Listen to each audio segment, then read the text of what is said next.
Hi all. You know the drill. I hope you guys have written answer to today's question and have gotten it evaluated on Collector Babu. If you have not, please go get it evaluated. In case you have written and want to compare your answer, you can watch this video and you'll be able to learn a trick or two on how to answer question related to ethics, especially the code-based question, which comes across as a problem for many students. Let's not waste a lot of time and just delve into the questions. So I have taken 3 quotation-based questions and we'll be understanding how we're going to address these questions. Okay, so firstly, there are a few things to remember when we are trying to answer code-based question. One thing you can do is to try to break down the quote itself. This is the very preliminary stage. It's not always advisable, but there are certain quotes where you're not able to bring out certain examples and you're not able to decipher it what to do in that question. This is the very foremost. It will never go wrong. I will not fetch you a lot of marks, but this is advisable in case you're not able to brainstorm a lot of points. You can break it down. However, I have not done this. We'll try to see how we can do this. The question is, the weak can never forgive. Forgiveness is the attribute of strong. Okay, this quote was by Mahatma Gandhi. Okay, so what will we do? The whole theme of the question is how forgiveness is the strength, how forgiveness lies in strong people. Okay, and forgiveness is not something which should be considered as a weaker which should not be considered weak, but it is a virtue being able to forgive others. Okay, so in case you cannot do anything, what you can do here, you can just write by saying the we can never forgive. Then you can break it down. Suppose you can give 2 or 3 points with example how the we can never forgive. You can say like the people who are weak of the will, they hold and harbor grudge. Here you can which in a way lead to their own downfall. Here you can give examples. You can give plenty of example. In this case, you can give example of Adolf Hitler, how he wanted to revenge on the how Treaty of Versailles brought shame to Germany, and he wanted a vengeance for that. But it led to Germany's downfall. Even it led to multiple collateral harms. Okay, so we so you can talk about this like how we can never forgive. Okay, then you can talk. Then you can give 1 or more points with examples how people who did not forgive actually face some consequences which showed that how they were weak, because one who cannot forgive is weak. Okay, then in the second body part you can just write like only the strong people can forgive, like forgiveness is an attribute of strong people. Okay, yeah, for forgiveness is the attribute of strong. And then you can write certain points like how it shows emotional resilience. Okay, and it is the courage that counts, and only courageous people can forgive because they are the strong people. They don't hold grudge or harbor grudge.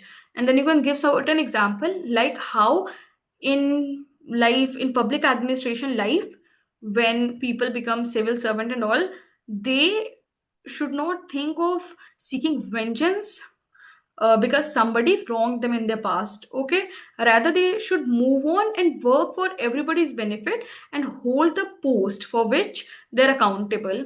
In this example, you can actually give Munshi Premchand stories. God lies in the punch, like where you can just say like about the story. You can just briefly mention it. So this is basically how you'll be approaching. And when you have to write conclusion, what you can do, you can either just summarize what you have written, like the relevance of quote in contemporary times. You can just write it in conclusion, like how this become much relevant.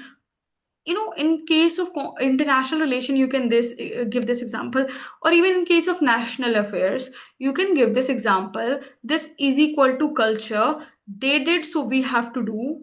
They did us wrong, so we'll be doing them wrong. This culture is very harmful. So you can just say how one has to forgive and in a way move forward towards a better future. Okay, we cannot harbor on the wrongs that were done ages ago. So basically, that is what you're supposed to write. Or else, what can you do in conclusion? Is if you are able to find some relevant quote along the same theme, you can conclude it. You can use that quote to conclude. Okay? So, here, basically, we'll give a short peek into what the code actually tries to say. We can just say forgiveness is a profound ethical virtue requiring inner strength and self control. It reflects moral courage, emotional intelligence, and the ability to rise above personal grievances. Forgiveness is not about condoning wrong, but about breaking the cycle of hatred and revenge. Then, what is the main crux of the question? It is forgiveness is the attribute of the strong, because it's implied that we cannot forgive because it is the attribute of the strong. So, this is the main crux. If you're able to understand what the main crux is, you don't need to dissect it in two parts. But in certain courts, if you're not able to do that, better, it's still advisable than leaving the question altogether. Okay, you don't have to leave that question even though you don't understand what the quote is trying to say, whatever, but try to break it down and write. Okay, so here you can say how strength in emotional resilience. Okay, forgiveness requires overcoming hurt and anger. You can give example of Angulimal. Okay, how Buddha forgave him. Okay, and you can give certain other examples.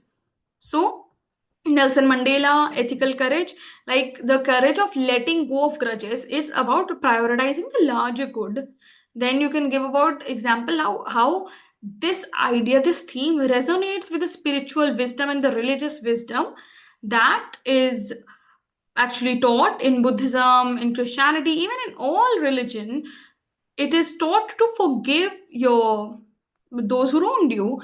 Okay, then forgiveness as a leadership strength, like strong leader forgive to stabilize society. Here you can give example of Nelson Mandela, you can give example of Abraham Lincoln.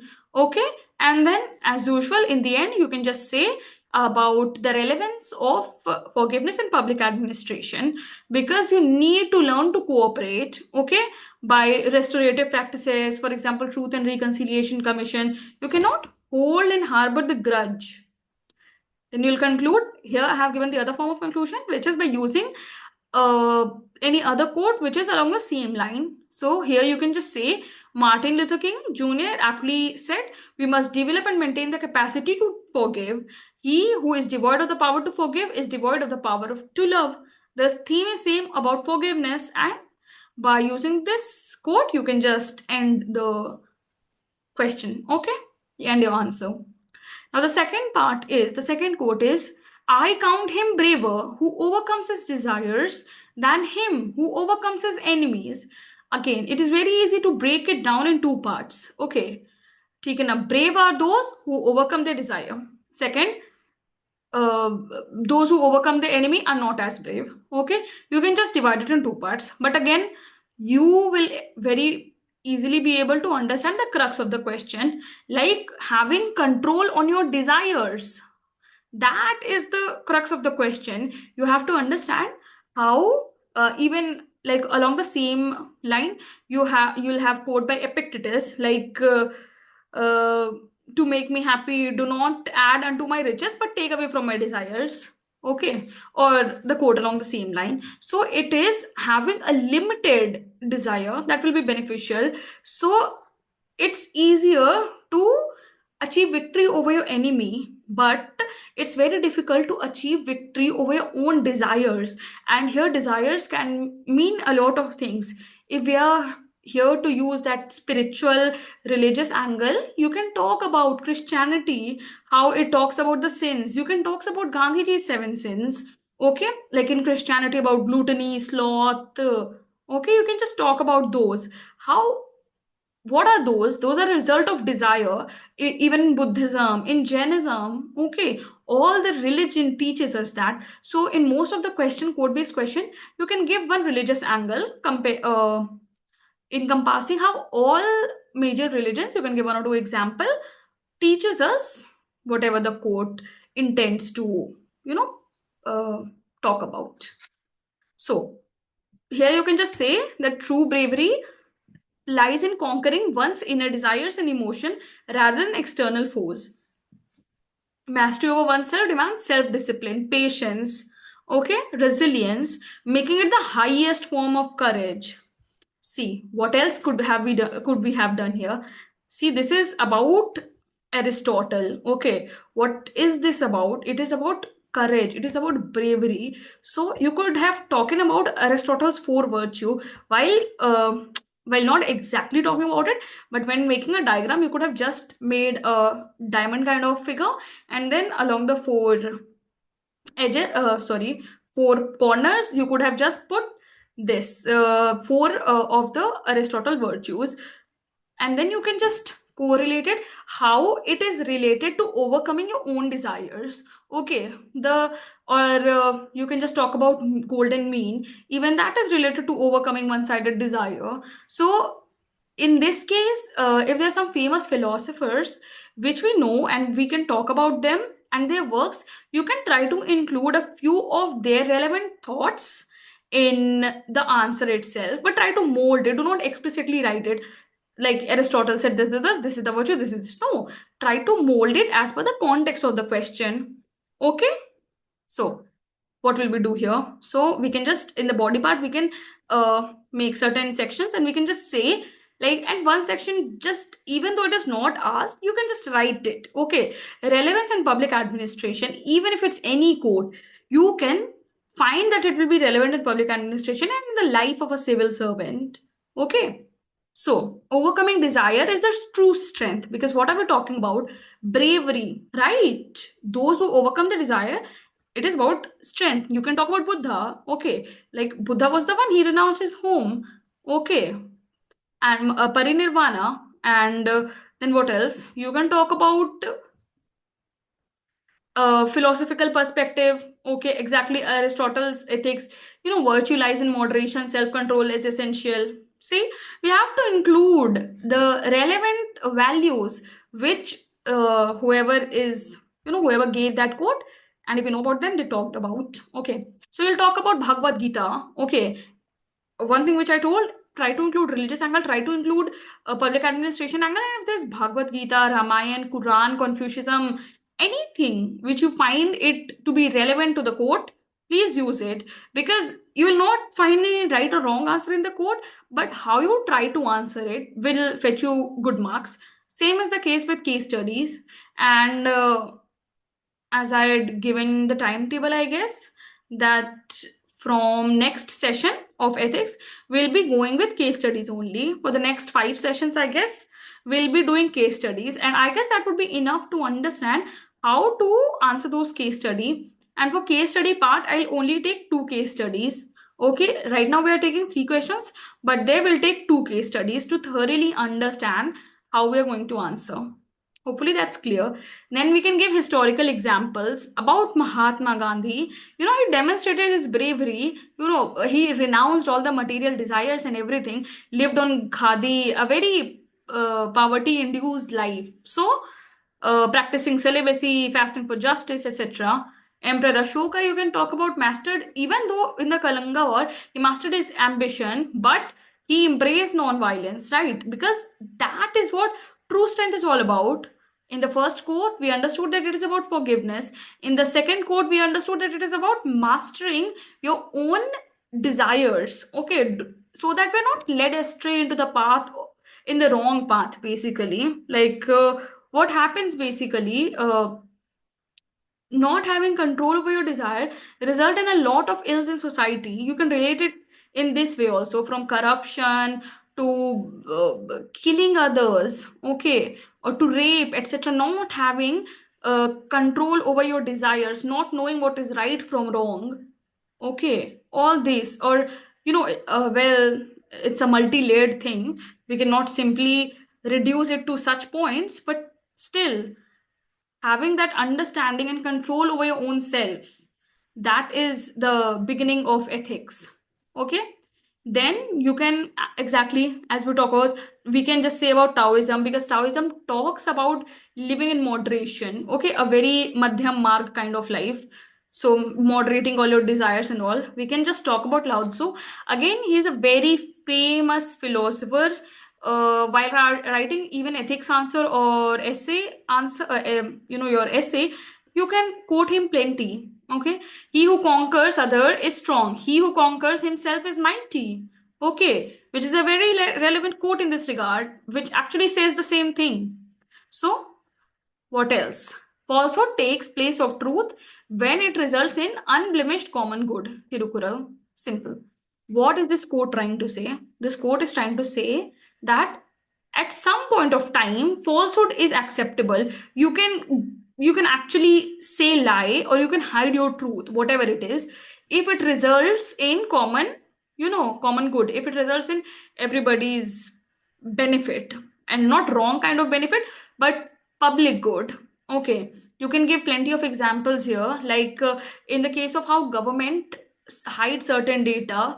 Okay, because or if or they try to data address, ethically, morally, it is wrong. Okay, but at certain point of time, it would, if we do not hide the data, then it would lead to panic. Okay, if take an example, if RBI is getting the data that there could be a bank run kind of situation, it would do some preemptive measures like PCA, etc. But still, it cannot go about saying openly, because it would in a way vitiate what is the intention of RBI to save that bank from failing. If a bank run kind of situation is there, it would in a way hamper both public interest and bank interest. So at certain points, government, public administration, public servant have to hide certain data, or give some wrong data. And falsehood does not mean to say what is lie and stuff, but basically not to tell complete truth. Here we have various acts like official secrets acts, etc., which are there, to serve state interest. But what is the whole goal of a good state, of a welfare state? To work for public welfare. So basically, that's the crux of the question. Like at certain point of time, falsehood can be justified if it results in everybody's well-being. So when truth is an essential ethical principle, rigid adherence can sometimes harm societal welfare, obviously. So this quote emphasizes that there is this ethical complexity of balancing truth with practical outcomes to ensure the greater good. See, like while solving case study, we get ethical dilemmas. So this quote can actually be used as conclusion at various places. For example, if you are doing something which might seem ethically wrong, but it results in practical outcome, well, don't do that for corruption. But in case where two equally good things are on the opposite end of the spectrum, and you have to choose one, or maybe bend towards one, then what are you supposed to do in that case? Whatever you choose, you can just do. Okay, you can just do, okay, this is my option, these are my priorities, this is something I'll be doing. And then you can just, in the justification part, you can use and end by using this quote that falsehood takes place of the truth, blah blah blah blah blah, Tirukural. Okay, that will be good enough and will get you good marks. So why falsehood takes the precedence over truth at times? Okay, you can just say, because there's this ethical flexibility. Like when truth causes harm, selective disclosure can be justified for societal welfare. Okay, example you can say about even Mahabharata example was there, like Ashwathama is dead. Which Ashwathama, right? That was not clear, if I'm able to remember correctly. So there's this flexibility if truth can lead to a lot of harm. And then you can give philosophical justification, as Thirukural said. Even you can talk about John Stuart Mill's utilitarianism. What else can you talk about? You can even talk about Chanakya, what Chanakya did to helped in establishing Mauryan Empire. You can give some of those example. Okay, actions are ethical if they maximize happiness of the majority. In this case, if it is for public good, maximizing well-being, then yes, the action is ethical.